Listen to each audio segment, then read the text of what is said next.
Hey folks, this is Mark with another Live Big, Die Empty video for you. Being consistent as I promised you. Now this one's going to be long. I have a few things I want to talk about, but if I'm honest with you, it's not scripted. And I've got a little bit of a road trip I have to take right now. I've got to handle some business about 30 minutes down the road. So I might talk for 10 or 15 minutes. And I don't know that it's going to be as structured as some other things that you see out there. I don't really care about that. What I care about right now is just helping some people. So I'm just going to jump in. We're going to be talking about money today. We're going to be talking about money because it is the number one topic that I get questions about. I get phone calls, I get emails, I get tweets. And it's clear to me that money and learning how to manage money is something that's really near and dear to people's hearts. I mean, that's a too formal way of saying it. Money problems are keeping people up. They're breaking up marriages. They are threatening relationships. They are threatening the futures of our children. And it's time for enough to be enough. So I don't know what I have to do. I don't know what I have to say. But I can tell you that as frustrated or poor credit having or isolated, alone feeling or broke feeling or any of that as you are, if you're watching this and if any of those apply to you, as much of those as you feel, I have been there and probably worse, to be honest with you. So you will talk about some of that another time. I've talked about it another time, but I can promise you when I start talking about money, finances, and mindset, I'm not talking about things that I haven't done, because when I was at my lowest, just absolutely in a destitute place, I prayed for a couple of things. I prayed for not only the wisdom and the discernment and the favor to get to a new place in life, but I prayed that God would give me the understanding of what was happening so that I could help other people get that same deliverance. So what we're going to do today is we're going to talk about just 3 keys. There's a number of things that the Word of God talks about and financial counselors and wisdom talk about that can help you turn around your money and finances. We're just going to talk about 3 of them today. And then also, one of the things, if you know or don't know me, I'm usually often gonna be coming from a place of talking about the Proverbs, the wisdom of the Bible. I love the Proverbs. If you don't read them regularly or daily, you should, because the whole goal, it says right in the first chapter, the whole goal of the Proverbs is to teach you how to live life well. It's a whole book just on wise living. How can you do this a better way? And it gets into relationships, it gets into health, it gets into business and money, it gets into righteous living and relationships to your community and fellow man. It gets into everything. So I like to kind of use the Proverbs to focus on a lot of my teaching and a lot of my sharing. A number of reasons. First of all, I don't feel like I know everything. I mean, I know myself enough to know that I don't know everything, but also I know that it's God's Word that has the power to make real transformation. And so as we can kind of take the Word of God and incorporate that into our lives, like actually do it, then that's where you start to see a change. So we're going to talk about 3 principles that Solomon wrote about. If you're on my Live Big, Die Empty page on Facebook, so that's Facebook/Live Big, Die Empty, you've already seen these points posted, just kind of a little text post. You've seen me post them, so now we're just going to talk about them a little bit, and hopefully you'll kind of go back and appreciate some of this and just kind of work it into your spirit. We know that learning and transformation isn't instantaneous. What we got to do is kind of get ourselves in the habit of going through those things often and just really rehearsing them and practicing them and rehearsing them and practicing them. So we're going to do that. All right, so the reason Solomon is a great source for money, finance, business principles is because in the history of mankind, there's not been anyone wealthier or more powerful than he was. So as powerful and wealthy as you think someone like a Bill Gates or Jeff Bezos or even a Warren Buffett are, they pale in comparison to Solomon. Solomon was the first multi-billionaire. There are people who believe that he was really the first and only trillionaire, possibly. So if a billion is 1,000 millions, a billion is 1,000 millions, then a trillion is 1,000 billions. So, I mean, we're talking about numbers that I can't even comprehend, frankly. So anyway, so what does Solomon say about money? Well, Solomon said a ton of things about money, and my next book I'm working on, I'm finishing up the editing of Live Big, Die Empty Now. I've got a great editor. I've told you about her, Michelle Watson, Top Flight Communications. So we're putting the wraps on that now. But number 2 is going to be about money and financial principles. And so Solomon said a lot about money. We're going to come from the Proverbs. Really, we're going to build a whole book just on teaching the Proverbs and Ecclesiastes. So, all right, let me get into these. Three things that Solomon teaches. Again, like I said, he teaches a number of things, but we're going to focus on 3. Number 1, the first key, if you want to change your money and financial picture, your money and financial mindset, is to keep better company. You've got to keep good company. If it's an old saying, but it's true, if everyone around you is broke, if you have 5 broke friends, you're likely to be the 6th. So, what does that mean?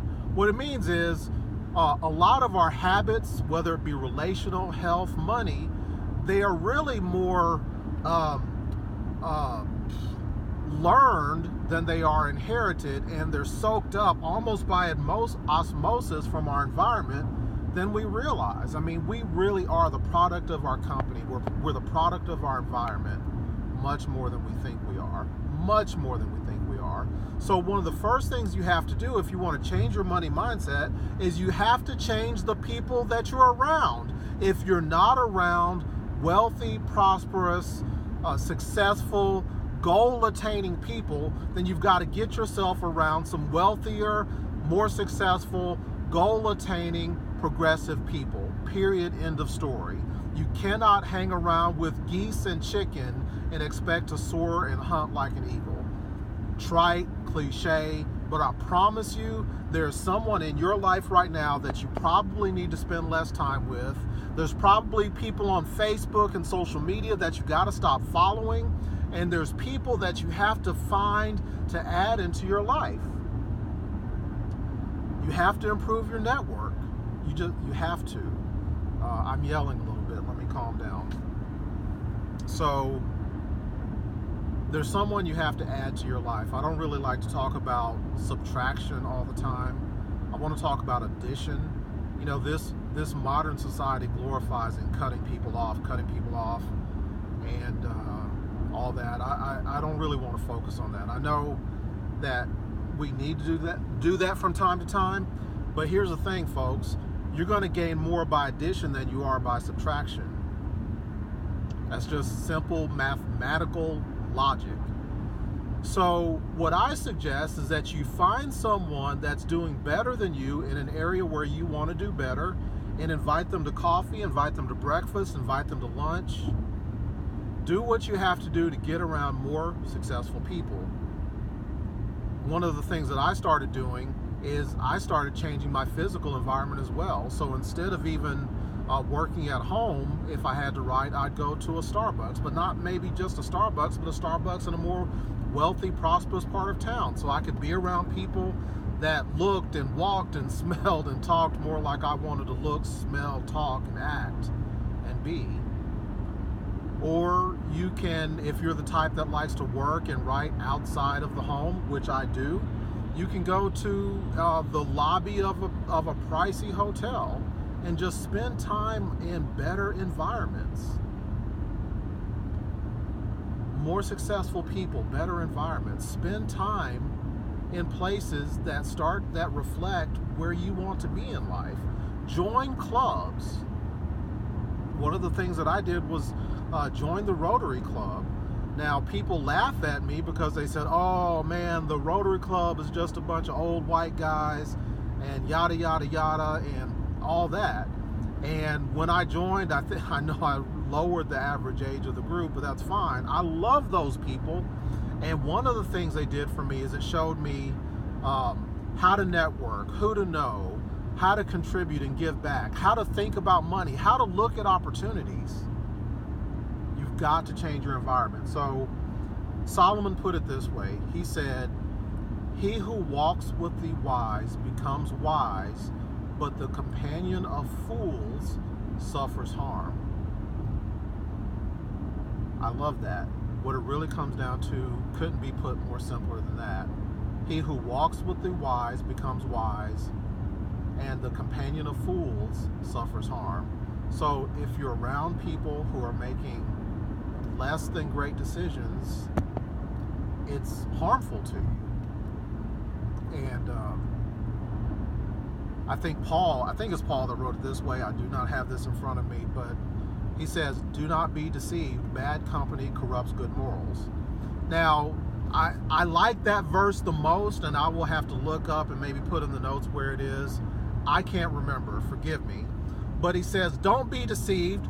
Bad company corrupts good morals. And it's not a direct financial application there. But what Paul is saying is that don't be deceived. Because your first inclination, all of our first inclination is to say, okay, that's them, it's not me. Or I'm different, I stand out. Or I can change the temperature of the room. I'm a thermostat, not a thermometer. I can change the whole environment. Or they won't rub off on me, or all of that. Well, Paul is saying don't be deceived. Paul is saying it doesn't really work that way, or at least it certainly doesn't work that way all the time. Bad company corrupts good morals. The effect the bad decisions have on you is greater than the effect your good wisdom is going to have on the bad company you're around. So, we're about 12 minutes in. I won't beat that point to death anymore. I think you get the point, but I've talked to you about Solomon. I've talked to you about Paul. You've got to keep better company if you want to shift your money mindset. Find people who are doing and living the way you want to do and live, and spend more time around them. Really simple. Here's another application of it, and this is kind of a bonus. When it comes to health and weight loss, and this is not a health and weight loss video, but when it comes to that, it applies too. One of the things that I learned to do is when I go to the store and supermarket, I would start to look at the baskets of people who are skinny and fit and buff or whatever, and see what they had in their baskets versus what I had in mine. And it was nothing for me to just say, look, I'm gonna put these back. I don't see any habanero Doritos in that dude's basket, so I'm putting my habanero Doritos back. So anyway, let me move on. Keep good company. Number 2, the second thing that Solomon says that we have to do to shift our money mindset is we have to be generous. Now, this is probably the most controversial because, and honestly tough. It's tough for me to talk about. It's tough. It's difficult because I always talk about these things in terms of tithing, in terms of giving, and in terms of being generous to the people around us. Being generous to the people around us is controversial because a lot of people say, well, I don't have enough, or when I get into a better place, I'll be more generous. Then you get into tithes and offerings, and a lot of people will say, well, that doesn't apply to the modern believer. Tithing is part of the law. It's legalistic. It's not something that God requires today. And you know what? You're right in terms of tithing and offering not being required for salvation. Salvation is by faith alone, by Christ alone, by the Word of God alone, and by grace alone. However, as Stephen A. Smith would say, however, I can personally attest to how returning to the discipline of bringing a tithe and giving offerings has been nothing but a blessing in my life. Nothing but a blessing. In fact, I will tell you, when I rededicated myself to honoring God with the tithe first, that's when things began to really turn around for me.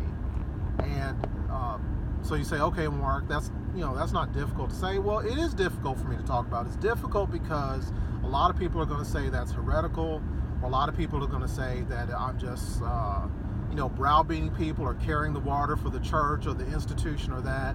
Look, I don't want your tithe. I don't run a church. Don't send it to me. I believe it should be brought to a local church or ministry that you're involved in, or somewhere that you're being fed spiritually, or both. So don't send it to me. I ain't about that. I don't want your money. But the other thing that's difficult is because I practice this, and I've been practicing this for years and years and years.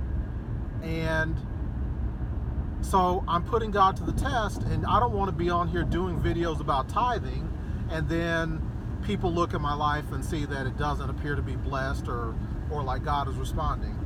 So it's difficult, it's challenging, it takes courage for me. But at the same time, here's another thing, if I'm just being honest with you. Since I've taken a harder stance on this and talking to people about tithing and giving, actually, God has opened up more doors for me. And he's poured out more blessings and unexpected blessings. So I'm feeling invigorated, because it's almost like God is saying, look, keep talking about it, keep talking about it, keep talking about it, and I'm going to bless you even as I continue to practice. But if you go through the Proverbs and you go through Ecclesiastes, you see that it talks over and over about it's the one that let me back up. We think in our natural minds that the more we get, the more we will or can give. And what the Bible teaches us and what Solomon teaches us is exactly the opposite. Solomon teaches that if you're thirsty, give others to drink. Give to others to drink. It's when you send it out several ways, 7 ways, distribute the bread, is when it'll come back to you. He talks about it in Ecclesiastes. It's when you develop the habit of giving, that God causes men to give to you. So we think about it in our natural minds. We think that the way kingdom finances work is that we can give more as we give. I mean, we can give more as we get. But what God is saying and proves to us is that we get more as we give.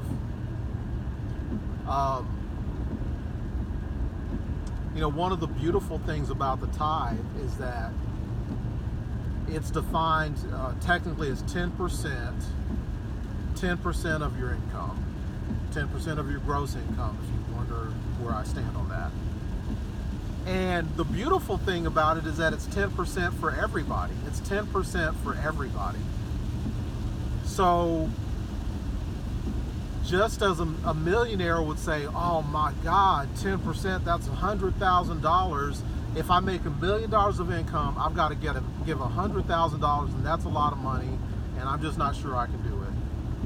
And they say, if it was less, it would be easier for me to do. Well, my argument is, if you only had $1,000, giving up $100 is actually a lot harder than giving up $100,000. So it's beautifully symmetrical for everybody.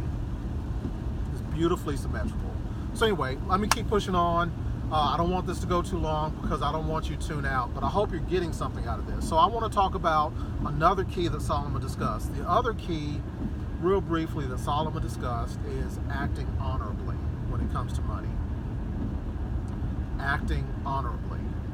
So one of the verses that kind of touches on this that a lot of people don't know and haven't heard of is a passage that says, and I posted it below, Live Big, Die Empty on Facebook Big, Die Empty.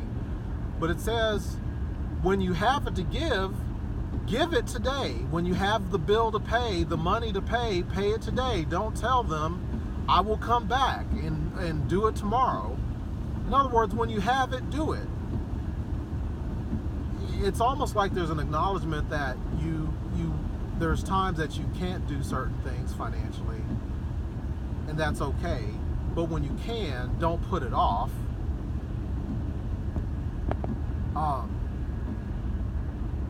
I don't know God's mind. I mean, the word tells us that his mind is above ours, his thoughts are above ours. But we don't know what blessings we're blocking, not only in our lives, but in other people's lives, when we withhold good from whom it's due. That's another, you can look it up. Don't withhold good from whom it's due. So we have to learn to act honorably with money. We have to learn how to pay our bills on time. The practical benefit of that is that we get away from late fees and overcharges and overdrafts. We also can start to take advantage of discounts. A lot of times people will give you a discount for paying early. We have to learn how to take advantage of those things. We have to learn how to not create a financial penalty in our own lives by acting less than honorably. And, I have to confess, this has been an area of the utmost development for me. When I talk about tithing and giving and being generous and improving my environment, those are actually easier for me than taking an honest assessment of how honorable I was and am in my business dealings. I had a lot of growth to do in this area. I had a lot of growth. And I had a lot of growth to do in that because I used to be very guilty of the whole over-promise, under-deliver, or, I'll pay you Friday, and then Friday comes around and I have to say I'll pay you Wednesday, because either I didn't prioritize it or didn't have the guts to say, look, I'd love to pay you Friday, but I probably can't. I'll probably have to pay you on Wednesday or next Friday. So all of that gets into this honorability thing that we have to improve on. You have to improve on. If you're listening to this at this point, we're about 20 minutes in, that means something is resonating with you. And I don't believe it's by accident. You have to do a better job of acting honorably with your finances. So, those are 3 keys. I urge you to follow my blog at markanthonymccrae.com. I'll upload this to YouTube. Be sure you subscribe and turn on notifications so you can get more. I've got a lot of important things I'm working on, but as I close out, I just want to recap. Look, 3 things I want you to think about, pray about, and look for ways to incorporate into your financial life. Number 1, improve the company you keep. Number 2, be generous. And number 3, act honorably. And I promise you, I can promise you, because it's not my promise, it's God's promise, that as you do those things, you will see blessings begin to add and then multiply in your life. So again, thank you for listening. Thank you for subscribing. This has been another Live Big, Die Empty video.